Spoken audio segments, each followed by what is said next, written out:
கிறிஸ்து இயேசுவுக்குள் அன்புள்ள உடன் விசுவாச பிள்ளைகளே, மீண்டும் கர்த்தருடைய பரிசுத்த நாளின் ஆசீர்வாதத்தை இந்த நாளில் நாம் கண்டுகொள்ளும்படி தேவன் கிருபை செய்த தயவிற்காய் ஆண்டவருக்கு நன்றிகளை ஏறெடுத்து தேவ சமூகத்தில் வந்திருக்கிற உங்கள் அனைவருக்கும் இந்த நாளின் வாழ்த்துக்களை தெரிவித்துக் கொள்கிறேன். கர்த்தர் நம்மோடு இருப்பாராக. இந்த நாளின் தேவ சத்தம் நம் உள்ளத்தை ஆண்டவருக்குள் சீர்படுத்த வேண்டுமென்று ஜெபசிந்தையோடு கேட்போம். ஆமென். அன்பு உடன் விசுவாச பிள்ளைகளே, கர்த்தத்துவத்தில் நாம் பலப்படுவதற்கு தேவன் நமக்கு கொடுத்த சத்திய வார்த்தைகள் என்ன என்பதை நாம் சற்று இந்த நாளில் தேவனுடைய வேதத்திலிருந்து கற்றுக்கொள்ளப் போகிறோம். இந்த லோகத்தில் நாம் நிற்பதும் நிர்மூலமாகாதிருப்பதும் அவருடைய சுத்த கிருபை என்று வேதம் சொல்லுகிறது. இந்த சூழ்நிலையில் நாம் நம்முடைய அனுதின வாழ்க்கையில் நாம் தேவனோடு எப்படி இணைந்திருக்கிறோம் என்பது தேவனுக்கு நன்றாக தெரியும். இந்த சம்பவங்களை நாம் இன்னும் ஆழமாக யோசிக்க வேண்டும் என்றால், அல்லது அதை குறித்த சிந்தனைகளை நம் உள்ளத்தில் மீண்டும் வரவழைத்து கொள்ள வேண்டும் என்றால், வேதாகமத்தில் சங்கீத புஸ்தகத்தில் 81வது சங்கீதம் அதற்கு ஏற்ற நல்ல ஞான வார்த்தைகளை நமக்கு கற்றுக் கொடுக்கிறது. அதில் நாம் எப்படிப்பட்ட அனுபவத்தை பெற்றிருக்கிறோம், ஆண்டவருக்கும் நமக்கும் உள்ள உறவுகள் எப்படிப்பட்டது என்பதை தெளிவுபடுத்துகிறது. இந்த நாளில் அந்த சங்கீதத்தில் இருந்து ஒரு 3 வசனங்களை குறித்து நாம் தியானிக்கப் போகிறோம். ஆண்டவர் தம்முடைய நம்பிக்கையில் நாம் எப்படி இருக்கிறோம் என்பதை அவர் வெளிப்படுத்தி காண்பிக்கிறார். 11வது வசனம் இப்படி சொல்லுகிறது: என் ஜனமோ என் சத்தத்திற்கு செவி கொடுக்கவில்லை, இஸ்ரவேல் என்னை விரும்பவில்லை என்று சொல்லுகிறார்.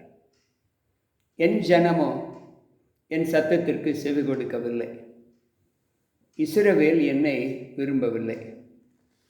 ஆண்டவரை ஏற்றிருக்கிற ஒவ்வொரு பிள்ளைகளும் அவரை வெறுப்பதாக, அவருக்குள் விருப்பமற்றவர்களாக இருக்கிறோம் என்று அவர் சொல்லுகிறார்.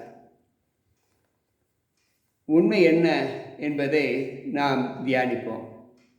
எரேமியாவின் புத்தகம் 23வது அதிகாரம் 24வது வசனம் இப்படி சொல்லுகிறது: யாவான் ஆகிலும் தன்னை நான் காணாதபடிக்கு மறைவிடத்தில் இருந்து ஒளித்து கொள்ளக்கூடுமோ என்று கர்த்தர் சொல்லுகிறார். நான் வானத்தையும் பூமியையும் நிரப்புகிறவர் அல்லவோ என்று கர்த்தர் சொல்லுகிறார். அவர் நம்மை காணாமல் நம்மை நாம் ஒளிப்படத்தில் யாராவது ஒளித்து கொள்ள முடியுமா? நிச்சயமாக முடியாது. வானத்தையும் பூமியையும் நிறைவாக்கினவர் கர்த்தர்தான் என்று நாம் அறியாமல் இருக்கலாமா என்று சொல்லுகிறார். அதாவது அவருக்கு மறைவாக நாம் எந்த காரியத்தையும் செய்ய முடியாது என்று சொல்லுகிறார். அப்படி காரியங்களை செய்துவிட்டு நாம் ஒழித்து கொள்ளவும் முடியாது என்று சொல்லுகிறார். ஆகாயத்திற்கு ஏறினாலும் அங்கேயும் நான் இருப்பேன், பூமியில் இறங்கினாலும் அங்கே இருந்து என் கை உன்னை தூக்கி எடுக்கும் என்று சொல்லுகிறார். அப்படி என்றால் அவருக்கு மறைவானது இந்த லோகத்தில் ஒன்றுமில்லை. அவருடைய கண்கள் காணாதபடி நாம் எதையும் செய்ய முடியாது என்று ஆண்டவர் சொல்லுகிறார். சகரியாவின் புஸ்தகத்தை நாம் வாசிப்போம் என்றால் 7வது அதிகாரம் 11வது வசனம் இப்படி சொல்லுகிறது: அவர்களோ கவனிக்க மனதில்லாமல் தங்கள் தோலை முரட்டுத்தனமாக விலக்கி கேளாதபடி தங்கள் செவிகளை அடைத்து கொண்டார்கள். அவர்களோ கவனிக்க மனதில்லாமல் தங்கள் தோலை முரட்டுத்தனமாக்கி கேளாதபடிக்கு அவர்கள் தங்களை விலக்கி கொண்டார்கள், செவிகளை அடைத்து கொண்டார்கள் என்று சொல்லுகிறார். அன்பு பிள்ளைகளே, இன்றைக்கு கர்த்தத்துவத்திலே தேவ வார்த்தைகளை ஏற்றுக்கொள்ளக்கூடிய மனப்பக்குவம் நம்மில் எத்தனை பேருக்கு உண்டு என்று ஆண்டவர் சொல்லுகிறார். நீதிமொழிகளின் புஸ்தகம் 1வது அதிகாரம் 30வது வசனத்தை நாம் வாசிப்போம் என்றால், அங்கு ஆண்டவர் சொல்லுகிற சத்தியங்கள் நம்மை இன்னும் ஆழமாக சிந்திக்க வைக்கும். நீதிமொழிகள் 1:30 அங்கு வேதம் சொல்லுகிறது, என் ஆலோசனையை அவர்கள் விரும்பவில்லை, என் கடிந்து கொள்ளுதலை எல்லாம் அசட்டை பண்ணினார்கள். நான் சொல்லுகிற ஆலோசனை, என் புத்திமதிகளை அவர்கள் ஏற்றுக்கொள்ளவில்லை. நான் எப்பொழுதெல்லாம் அவர்களை கடிந்து கொள்ளுகிறேனோ அவர்கள் என்னை வெறுக்க ஆரம்பித்தார்கள் என்று சொல்லுகிறார்.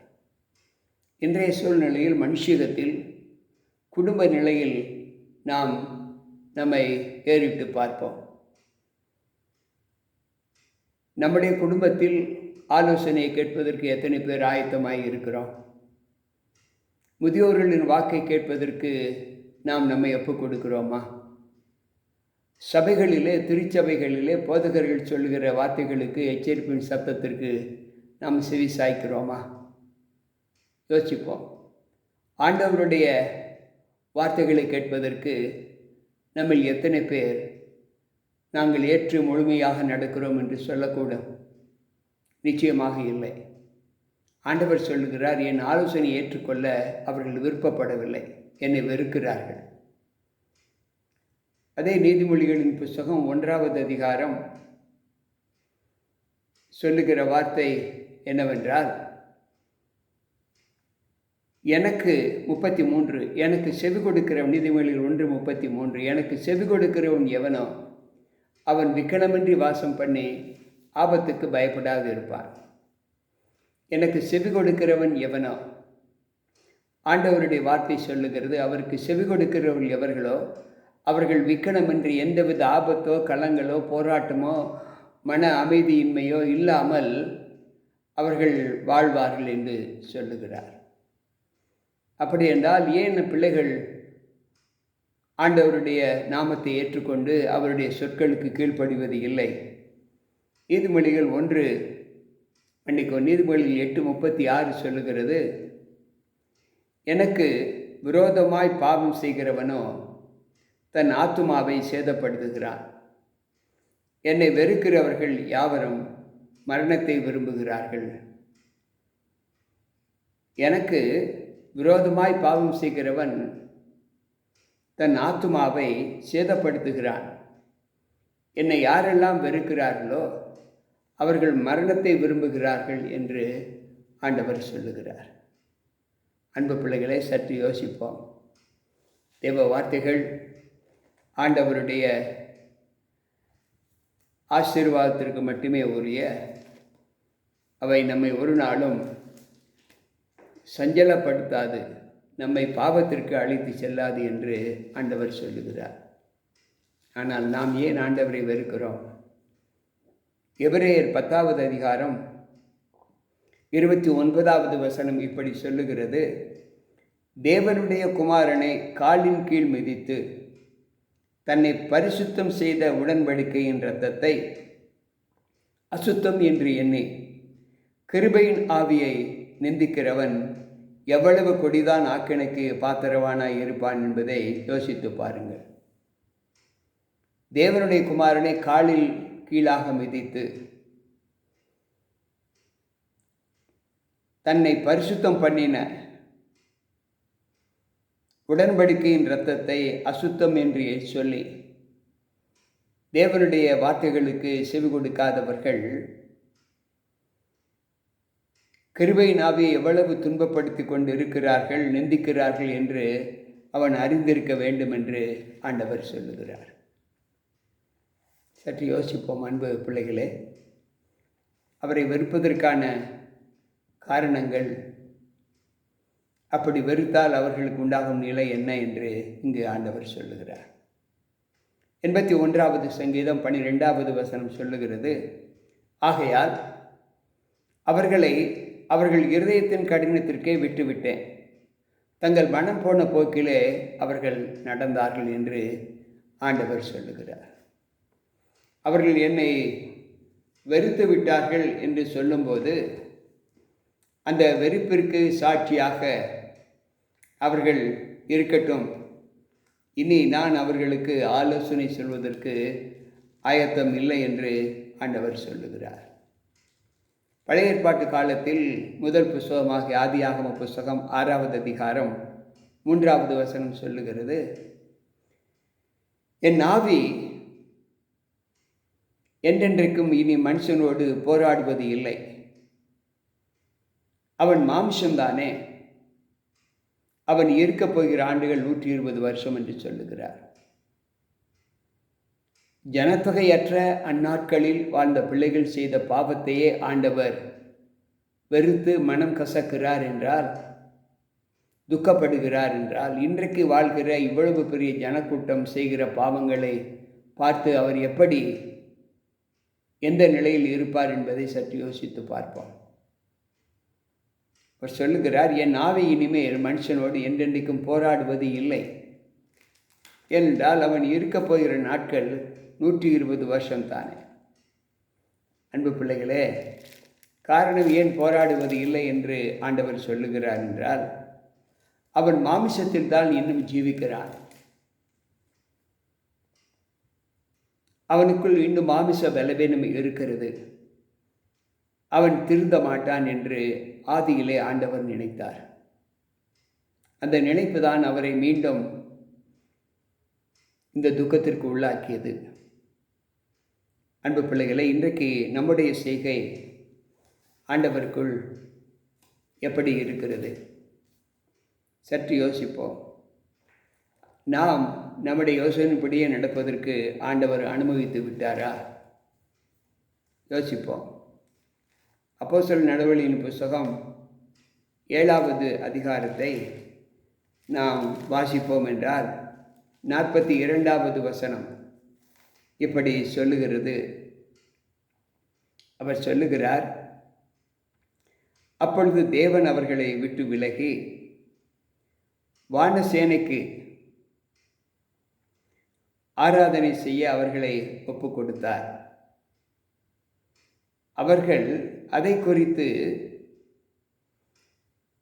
ஒன்றும் நினைக்காமல் இருக்கும்போது ஆண்டவர் அவர்களை பார்த்து சொல்லுகிறார், அதை குறித்து இஸ்ரவேல் வம்சத்தார், நீங்கள் வனாந்தரத்தில் இருந்த 40 வருஷம் வரையில் காணிக்கைகளையும் பலிகளையும் எனக்கு செலுத்தினீர்களே என்றார். அன்பு பிள்ளைகளே, தேவன் அவர்களை விக்கிரக ஆராதனைக்கு ஒப்பு கொடுத்து விட்டார். ஏனென்றால் இவர்கள் மனுஷீகத்தில் வாழ்கிறார்கள். இந்த மனுஷீக யோசனை இனிமேலும் அவர்களை விட்டு திரும்பாது என்று சொல்லிவிட்டார். எனவே அவர்கள் செய்கிற ஈடுபாடுகள், அவர்கள் வாழ்ந்து கொண்டு இருக்கிற வாழ்க்கையின் தன்மைகள் எல்லாம் எனக்கு புறம்பானவைகளாக காணப்படுகிறது என்று சொல்லுகிறார். அங்கு அப்போஸ்தலர் 14:16 சொல்லுகிறது, சென்ற காலங்களில் அவர் சகல ஜனங்களையும் தங்கள் தங்கள் வழிகளிலே நடக்க விட்டிருந்தார். மனிதன் எதை நினைக்கிறானோ அந்த நினைவுகளின் பலன் அவனுக்கு கிடைக்கும் என்று மனித ஞானம் இன்றைக்கு மக்கள் மத்தியிலே அதிகமாக போதித்து கொண்டு இருப்பதை நாம் பார்க்கிறோம். அன்பு பிள்ளைகளே, வேதாகமத்தில் ஆண்டவர் சொல்லுகிற வார்த்தை, மனுஷனுக்கு தோன்றுகிற வழிகள் செம்மையாய் இருக்கும், அதன் முடிவோ மரணம் என்று வேதாகமத்தில் நீதிமொழிகள் 4:12 16:25 ஆண்டவர் சொல்லுகிறார். நாம் தேவனுடைய எச்சரிப்பை கேட்டும் அவருடைய பாதையில் செல்லவில்லை என்றால் ஆண்டவர் நம்முடைய இதயத்தின் கடினத்திற்கே நம்மை விட்டுவிடுவார் என்று வேதம் சொல்லுகிறது. ரோமர் 1:24 சொல்லுகிறது, இது நிமித்தம் அவர்கள் தங்கள் இருதயத்தில் உள்ள இச்சைகளினாலே ஒருவரோடு ஒருவர் தங்கள் சரீரங்களை அவமானப்படுத்தத்தக்கதாக தேவன் அவர்களை அசுத்தத்திற்கு ஒப்பு கொடுத்தார். இது நிமித்தம் அவர்கள் தங்கள் இருதயத்தில் இச்சைகளினாலே ஒருவரோடு ஒருவர் தங்கள் சரீரங்களை அவமானப்படுத்தத்தக்கதாக தேவன் அவர்களை அசுத்தத்திற்காக ஒப்பு கொடுத்தார் என்று வேதம் சொல்லுகிறது. எனக்கு பிரியமான தேவ பிள்ளைகளே, சற்று யோசிப்போம்.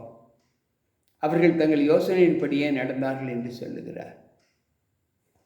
1 தெசலோனிக்கேயரின் புஸ்தகம், 2 தெசலோனிக்கேயரின் புஸ்தகம் 4வது அதிகாரம், அங்கு 12வது வசனத்தை நாம் வாசிப்போம் என்றால், அங்கு ஆண்டவர் சொல்லுகிற வார்த்தை, அவர்கள் பொய்யை விசுவாசிக்கத்தக்கதாக கொடிய வஞ்சகத்தை தேவன் அவர்களுக்கு அனுப்புவார்.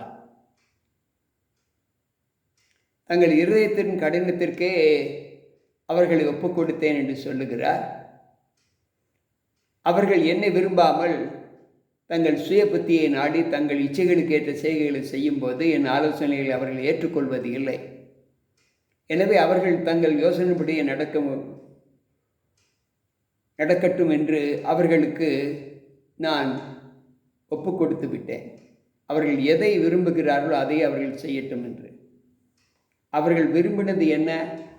தங்கள் சுய இச்சைகளினாலே தாங்கள் செய்து வருகிற காரியங்களிலிருந்து அவர்கள் தங்களை விடுவித்து கொள்ளவில்லை என்று ஆண்டவர் சொல்லுகிறார். அன்பு பிள்ளைகளே, பாரத்தோடு சொல்லிவிட்டு அவர் சொல்லுகிறார், 81வது சங்கீதம் 13வது வசனம், என் ஜனம் எனக்கு செவி கொடுத்து இஸ்ரவேல் என் வழிகளில் நடந்தால் நலமாயிருக்கும் என்று சொல்லுகிறார். என் ஜனம் எனக்கு செவி கொடுத்து இஸ்ரவேல் என் வழிகளில் நடந்தால் நலமாயிருக்கும் என்று சொல்லுகிறார். அன்பு பிள்ளைகளே, சற்று யோசிப்போம். இதை குறித்து உபாகம புஸ்தகம் 5வது அதிகாரத்தில் 29வது வசனத்தை நாம் வாசிப்போம் என்றால், அங்கு ஆண்டவர் சொல்லுகிற சத்தியம் என்ன? ஒவ்வொரு நாளும் தேவனுக்குள் நாம் இருக்கிற வாழ்க்கையின் தரங்களை குறித்து ஆண்டவர் மிக தெளிவாக சொல்லுகிறார். அவர்களும் அவர்கள் பிள்ளைகளும் என்றென்றைக்கும் நன்றாய் இருக்கும்படி அவர்கள் எந்நாளும் எனக்கு பயந்து என் கற்பனைகளையெல்லாம் கை கொள்வதற்கு ஏற்ற இருதயம் அவர்களுக்கு இருந்தால் நலமாய் இருக்கும்.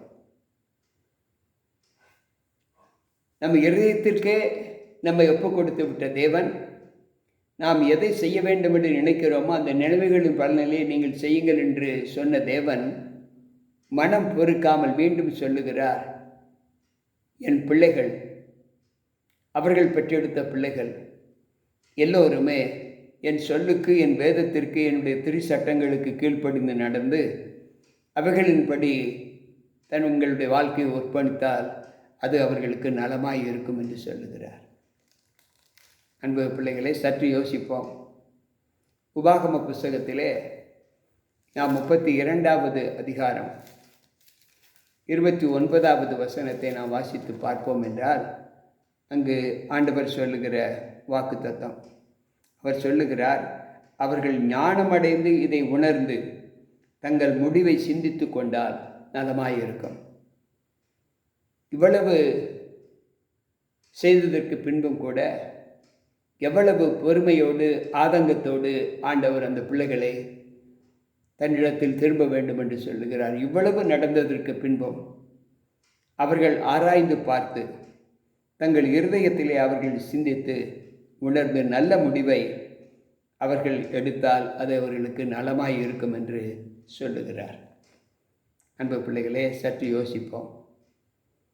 ஒவ்வொரு நாள் ஜீவிதத்திலேயும் நம்முடைய வாழ்க்கையில் நாம் ஆண்டவரோடு பிணைக்கப்படும் போது நமக்கு கொடுக்கப்பட்ட வாழ்க்கையின் சத்தியங்கள் என்ன? ஏசாயா தீர்க்கதரிசியின் புஸ்தகத்தை நாம் வாசிப்போம் என்றால் அங்கு 48வது அதிகாரம் 18வது வசனம் இப்படி சொல்லுகிறது. ஆண்டவர் சொல்லுகிறார், தேவ சமூகத்தில் என் கற்பனைகளை எல்லாம் கவனித்தாயானால் நலமாயிருக்கும். அப்பொழுது உன் சமாதானம் நதியைப் போலவும் உன் நீதி சமுத்திரத்தின் அலைகளைப் போலவும் இருக்கும் என்று சொல்லுகிறார். நீ என் கற்பனைகளுக்கு செவி கொடுத்து கவனித்தால் நலமாயிருக்கும். அப்பொழுது என் சமாதானமும் நதியைப் போலவும் நீதி சமுத்திரத்தின் அலைகளைப் போலவும் புரண்டு வரும் என்று சொல்லுகிறார். கேட்டுக்கொண்டிருக்கிற அன்பான தேவ பிள்ளைகளே, இன்றைய சூழ்நிலையில் நம்முடைய வாழ்க்கையில் ஆண்டவர் நமக்கு கற்றுக் கொடுக்கிற வார்த்தைகள் என்ன? மத்தேயு எழுதின நற்செய்தி நூல் 23வது அதிகாரம் 37வது வசனத்தை வாசிப்போம் என்றால், எருசலேமே எருசலேமே, தீர்க்கதரிசிகளை கொலை செய்து உன்னிடத்தில் அனுப்பப்பட்டவர்களை கல்லெறிகிறவளே, கோழி தன் குஞ்சுகளை கூட்டி சேர்ப்பது போல நான் எத்தனை முறையோ உன்னை கூட்டி சேர்க்க மனதாயிருந்தேன், ஆனால் உனக்கோ மனதில்லாமல் போயிற்று என்று சொல்லுகிறார். அன்பு பிள்ளைகளே, இன்றைக்கு ஆண்டவர் நமக்கு சொல்லுகிற ஆலோசனை, இஸ்ரவேலோ என்னை விரும்பவில்லை. பொதுவாக நாம் அனுதின வாழ்க்கையை நாம் எடுத்து பார்த்தால் சற்று சிந்திக்க வேண்டும் என்று நான் உங்களை அன்போடு வேண்டிக் கொள்கிறேன். இன்றைக்கு இந்த உலகம் எப்படி காரியங்களை செய்து கொண்டு இருக்கிறது, நிறைவேற்றி கொண்டு இருக்கிறது? இந்த உலகத்தில் உள்ள ஈடுபாடுகள் எதற்கு முக்கியத்துவம் கொடுக்கிறார்கள்? சர்வசாதாரணமாக நாம் யோசித்து பார்ப்போம். உலக காரியங்களுக்கு எவ்வளவு முக்கியத்துவம் கொடுக்கிறோமோ, கேலி கிண்டல் களியாட்டுகள், திரைக்காட்சிகள், இவைகளுக்கு இசை பேச்சு போட்டிகள், இவைகளுக்கு எவ்வளவு முக்கியத்துவம் கொடுக்கிறதோ நன்மையானவர்களுக்கு அவ்வளவு முக்கியத்துவம் கொடுக்கிறதா என்பதை யோசித்து பார்ப்போம். விளம்பரங்கள் எதற்கு அதிகமாக வருகிறது என்பதை நாம் யோசிக்கிறோம். சற்று சிந்திக்க வேண்டும். எதற்கு இந்த மக்கள், அதில் நீங்களும் நானும் சரி, எதற்கு நம்மை அதிகமாக ஒப்புக் கொடுக்கிறோம்? தெய்வீகத்திற்கா அல்லது உலகத்திற்கா? யோசித்து பார்ப்போம். அன்பு பிள்ளைகளே, நான் சொல்ல தேவையில்லை. நம்மை நாமே ஆராய்ந்து பார்த்தால் அது நமக்கு நலமாய் இருக்கும் என்று தான் படித்தோம். தேவனை விரும்பாத பிள்ளைகள் தங்களை சாவுக்கு ஒப்புக் கொடுப்பார்கள் என்று ஆண்டவர் சொல்லிவிட்டார்.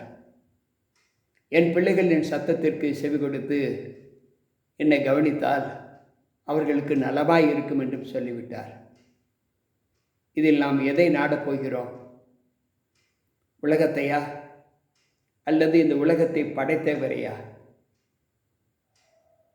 தீர்மானம் நம்முடையது. கட்டாயம் வேண்டாம். ஆலோசனையை தள்ளிவிடுகிறவன் எரி நரகத்திற்கு தன்னை அழைத்து செல்லுகிறான். அவரை வெறுக்கிறவன் தன்னை மரணத்திற்கு அழைத்து செல்லுகிறான். அவரை நேசிக்கிறவன் அவன் தேவனோடு இருக்க தன்னை அழைத்து செல்லுகிறான். இதில் நாம் எதை விரும்புகிறோம்? தீர்மானம் நம்முடையது. இன்று ஒரு தீர்மானத்தை எடுத்து நாம் ஆண்டவர் பக்கம் நிற்பவா அல்லது உலகத்தின் பக்கம் நிற்கவா என்பதை யோசித்து பார்த்தார். நம்மை பெற்றெடுத்த பெற்றோர்கள் கண் கலங்குவது போல இந்த உலகத்தை உண்டாக்கின தேவனும் நம்மை படைத்தவருமாகிய அந்த தேவன் கண் கலங்குகிறார். எருசலேமே எருசலேமே என்று கண்ணீர் விட்டு அழுதார். அன்பு பிள்ளைகளை, மீண்டும் அவருடைய கண்களில் அந்த கண்ணீர் தாரைகள் ஓடாமல் இருக்க வேண்டுமென்றால் நாம் தேவத்துவத்திற்கு, ஆண்டவருக்கு கர்த்தருக்கு பயப்படுவோம். நல்ல ஈவுகளை ஆண்டவர் கொடுப்பார். ஜெபிப்போம். அன்பு ஆண்டவரே, உம்முடைய வார்த்தைகளை கேட்ட எங்கள் ஒவ்வொருவருக்குள்ளும் ஆண்டவரே, நல்ல வித்துக்களாகி உம்முடைய வசனத்தை எங்களுக்குள் விதைத்தீர். அதற்கேற்ற தண்ணீரை நீர் பாய்ச்சி அது நல்ல செடியாக வளர்ந்து பின்பு நல்ல மரமாக வளர்ந்து நல்ல கனிகளை கொடுக்கக்கூடியதாக உருவாக்கும் ஆண்டவரே. உம்முடைய கிருபை எங்களுக்கு போதும். மீட்பர் இயேசு கிறிஸ்துவின் நாமத்தில் ஜெபிக்கிறேன் நல்ல பிதாவே, ஆமென். அன்பு பிள்ளைகளே, கேட்ட சத்தியத்தின் வார்த்தைகளின்படி நம்ம தேவ சமூகத்தில் ஒப்புக் கொடுப்போம். கர்த்தர் நம்மோடு இருப்பாராக. மீண்டும் நாளை சந்திப்போம்.